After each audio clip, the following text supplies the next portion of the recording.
Merci beaucoup d'être venu poser ces problèmes et me permettre de parler aux Gabonaises et aux Gabonais. Nous sommes à la veille du Nouvel An. Bon, je souhaite aux Gabonaises et aux Gabonais bonne santé, bon positionnement politique, économique et culturel pour changer notre pays, qui est une néocolonie, principalement de la France. Nous souhaitons que cette année-là soit le moment où le peuple gabonais, qui a pris conscience, développe cette conscience pour que les actions que nous allons mener permettent au pays de changer de nature. Autrement dit, de passer de la situation de néocolonies à un état de liberté, de souveraineté et d'indépendance véritable. Parce que les indépendances qui ont été données par la France en 1960 sont de fausses indépendances. Il faut que notre pays s'aperçoive bien de cette réalité et prenne position pour que notre pays quitte cet état-là. Cela suppose que notre pays fasse comme ce qui se passe au Mali, au Burkina Faso et au Niger. Autrement dit, de faire en sorte que notre pays soit dans cette stratégie panafricaine de libération de notre continent et de notre pays.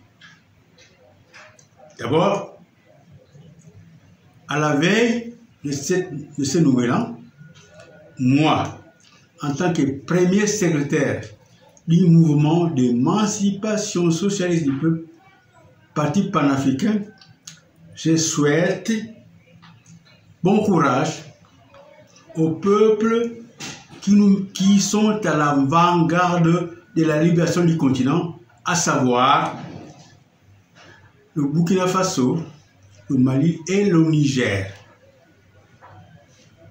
Et que notre peuple, le peuple gabonais, soutienne ce qui se passe dans ces pays-là, qui est plein d'avenir pour la libération de notre continent. Et je souhaite que notre peuple, nous, posons des actions qui méritent que les autres peuples d'Afrique nous soutiennent dans la libération du continent. Voilà pourquoi il faut que nous puissions nous mobiliser, nous organiser et nous engageons dans la lutte pour la libération nationale, sociale et culturelle. Parce qu'aucun peuple n'est libéré par un autre. La libération doit être faite par chaque peuple. Nous devions alors contribuer à la libération de notre pays et à la libération de notre continent exploité par les puissances impérialistes. Tout cela est possible si nous sommes convaincus, déterminés et engagés réellement. Qui pouvait croire que le Burkina Faso, le Niger, le Mali, puissent avoir une monnaie? C'est pourquoi je souhaite que nous puissions prendre conscience de cet événement-là, mobilisateur, et nous puissions avoir notre indépendance économique, financière, politique et culturelle, et faire en sorte que notre continent, très très riche, soit respecté dans le monde. À l'envers de l'Occident impérialiste. Voilà à quoi je vous appelle. Je vous remercie. La cassation peut être définie comme la décision rendue par la Cour de cassation sur une question de droit donné. À ce titre, le juge qui en est l'auteur devrait s'imprégner d'un certain nombre d'outils lui permettant de rendre cette décision. D'où la formation qui a été offerte par la Cour de cassation de Libreville aux magistrats la semaine écoulée portant sur la technique de cassation. Ainsi, le juge devant qui est portée la décision critiquée commence par vérifier la procédure telle que présentée ici. Quand on parle de pourvoi en cassation, on veut parler de l'acte par lequel une partie saisit la Cour de cassation. Ce sont essentiellement les décisions de cour d'appel qui en sont l'objet. Même si l'article de notre code, l'article 545 de notre code de procédure civile énonce que le pourvoi en cassation tend à faire annulé par la chambre judiciaire de la Cour suprême pour non-conformité à la loi, les décisions juridictionnelles définitives en dernier ressort rendues par les cours de tribunaux en matière sociale, en matière civile et en matière commerciale. Mais comment s'ouvre cette procédure? La procédure en cassation commence par une déclaration de pourvoi, comme vous le savez. C'est un acte, un document qui doit être déposé dans un délai de 2 mois à partir de la notification de la décision attaquée. C'est ce que dit l'article 551 de notre code de procédure civile. Par un avocat inscrit au barreau du Gabon. Étant donné que la Cour doit statuer sur le moyen, comment doit-il se présenter? Dès lors que la Cour n'est tenue de statuer que sur le moyen, la rédaction du moyen s'impose donc. Le moyen doit être rédigé selon une certaine formalisme. Et comment se structure ce moyen? Le moyen est divisé en 3 parties. Ces 3 parties comprennent l'exposé des faits, les motifs critiqués, sans oublier la critique en elle-même. Puis s'ensuit la structure de l'arrêt, étant donné que ces arrêts se présentent sur 2 formes, à savoir les arrêts de cassation et les arrêts de rejet. Le cas d'ouverture en cassation alors, qu'en est-il? On peut dire que le cas d'ouverture peut être défini comme la qualification de la critique adressée à un arrêt.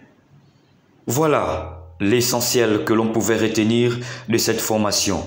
Dans cette ère de la restauration des institutions, il est important que ceux qui exercent ou qui l'incarnent soient restaurés. Et c'est ce qu'a compris la Cour de cassation de Libreville en instaurant ces formations pour l'essor de la justice gabonaise vers la félicité.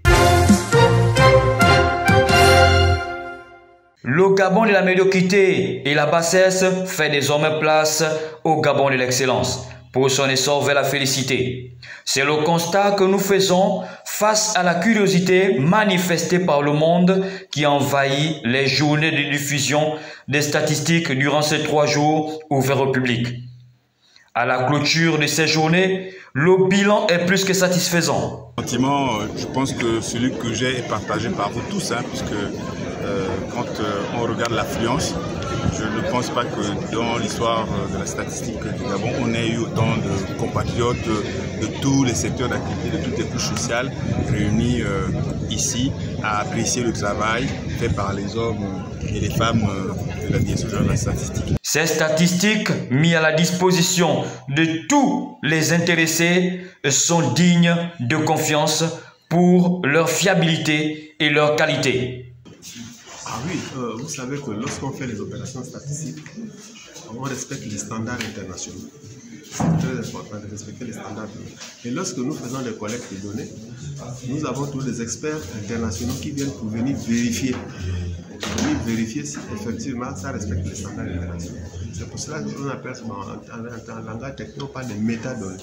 C'est-à-dire que lorsque vous faites une opération, lorsque vous calculez les indicateurs, vous devez pouvoir montrer comment vous avez fait pour arriver à ces indicateurs. Vous posez sa métadonnée de telle sorte que, quelle que soit la personne qui vient, un expert comme vous, puisse prendre ces données et revenir et trouver les mêmes résultats que vous. Reste que le recensement général de la population et l'habitat doit se poursuivre et se clôturer, tel qu'exigé par le Premier ministre et le ministre de l'Économie et des Participations, afin d'avoir des données réelles de la population et l'habitat au Gabon en vue d'une politique gouvernementale efficace et efficiente. Oui, tout à fait, non. Le ministre Maïs Mouissi, ministre de l'Économie et des Participations, a, à la suite du Premier ministre Raymond a affirmé l'intérêt des statistiques pour le Gabon. Les statistiques de tous les secteurs, de toutes les activités que nous menons ici sont tout aussi utiles. Maintenant, le recensement général de la population, c'est une activité fondamentale parce qu'elle est constitutionnellement obligatoire. C'est par un échange de cadeaux entre le directeur général de la statistique et le conseiller chef de département budget et économie au cabinet du Premier ministre représentant le gouvernement que ces journées ont été clôturées.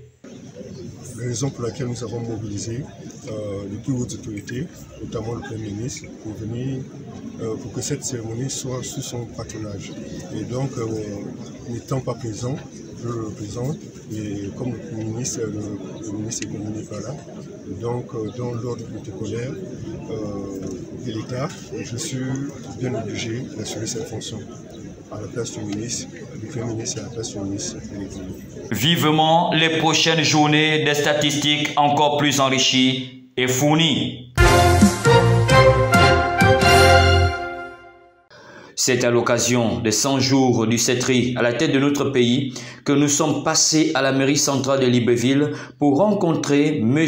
Elan Gomo Jeff François, directeur du cadastre, de l'habitat et des aménagements urbains, avec qui nous avons compris que la présence du CETRI à la tête du Gabon fait beaucoup de bien, quand bien même il y ait encore énormément de choses à faire. Je ne vous mentirai pas, je suis très satisfait des 100 premiers jours parce que l'administration gabonaise, je dirais l'administration municipale que je connais mieux, vivait un tout petit peu un instant de sclérose.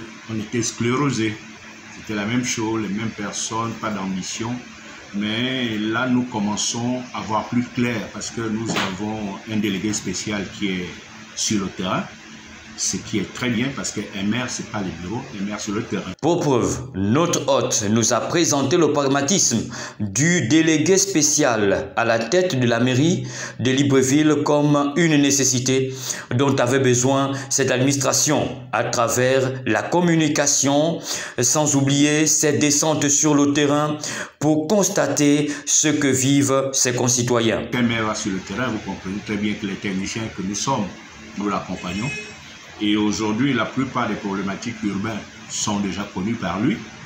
Et nous avons fait l'essentiel des rapports pour que les premières opérations correctives puissent avoir le jour. Donc, je ne peux que me sentir satisfait. Notre passage à son administration a été l'occasion pour lui d'énumérer quelques besoins inhérents à plus d'efficacité de son administration auprès des citoyens dont il est le serviteur. Je profite un peu de votre visite pour demander un peu à l'État, au CTRI, de donner des moyens aux collectivités locales. Parce que nous avons la chance aujourd'hui d'avoir un général à la tête de notre institution. Je suis convaincu que si on lui donne les moyens qu'il faut, notamment le matériel, notamment les hommes sont là. Il y a certains qui donnent qu'on peut réveiller, il y a d'autres qui sont debout, qui veulent vraiment travailler. Donc je suis convaincu que si on lui donne les moyens, dans 3 mois, ce serait notre Libreville que vous aurez devant vous. Comme dit plus haut, beaucoup de choses sont à faire. De la réorganisation de la ville de Libreville à la résolution des difficultés que connaissent les populations. Bref, la mairie de Libreville veut donner une belle image à notre ville et permettre aux citoyens de vivre dans un environnement agréable. À quoi que notre pays est résolument tourné vers l'atteinte de cet essor, vers la félicité. Ce 20 décembre 2023, le maire du 2e arrondissement de la commune de Libreville a procédé à l'inauguration des nouveaux locaux devant abriter désormais les services du dit arrondissement. C'est devant un parterre d'invités que l'hôte de ces moments a prononcé son discours de bienvenue, puis il a fait un bref exposé historique du site abritant les nouveaux locaux, suivi de son mot de fin. Madame le gouverneur, monsieur le délégué spécial, je suis particulièrement heureux de prendre la parole aujourd'hui sur ce site ayant abrité, pour la petite histoire, un grand champ de légumes qui avait pour nom le village Okolo, aujourd'hui appelé pour certains Palais Sainte-Marie, pour d'autres avenue Jean-Paul II. Ce village Okolo, je voudrais vous informer qu'il tire son nom d'un légume, l'oseille, dont nos frères Sikiani étaient très friands. Donc cet espace, effectivement, appelé jadis Okolo. Okolo, c'est le nom de ce légume. C'était une plantation. Voilà l'histoire de cet espace qui nous accueille aujourd'hui. Madame le gouverneur, monsieur le délégué spécial, à l'occasion de l'inauguration de ce bâtiment qui va abriter les services d'état civil de la mairie du 2e arrondissement de la commune d'Ibreville, après plusieurs années d'errance dans la ville, est un grand honneur pour le maire que je suis, mais également pour toute la communauté de cette circonscription. Le maître d'ouvrage empêché, son représentant, a présenté les caractéristiques de l'infrastructure au maire et à ses invités. Le bâtiment que nous allons inaugurer dans quelques instants est morcelé sur le titre foncier de la commune de Libreville, numéro 499. Nous sommes exactement installés sous une identité cadastrale 37-36 PD Camp de Libreville. Les travaux débutés pendant la mandature 2013-2018, plus exactement en février 2017, comme l'a dit si bien le maire, ici, je ne reviendrai plus, ce bâtiment est construit sur fonds propres de la mairie par des finances municipales. Cette bâtisse, vous êtes bien installée, comprend le bureau du maire avec secrétariat, le bureau des adjoints au maire avec un pôle de secrétariat pour les deux adjoints, bureau du secrétaire général avec secrétariat et un bureau de chargé d'études. C'est par la coupure symbolique du ruban et la visite des locaux par les invités de marque à la tête desquels Madame le gouverneur de la province de l'Estuaire que cette cérémonie d'investiture a pris fin. J'aimerais saisir l'opportunité qui m'échoit afin de pouvoir adresser aux populations, mais également à l'endroit de nos dirigeants, mes vœux les meilleurs. À l'endroit des populations, je voudrais dire ceci.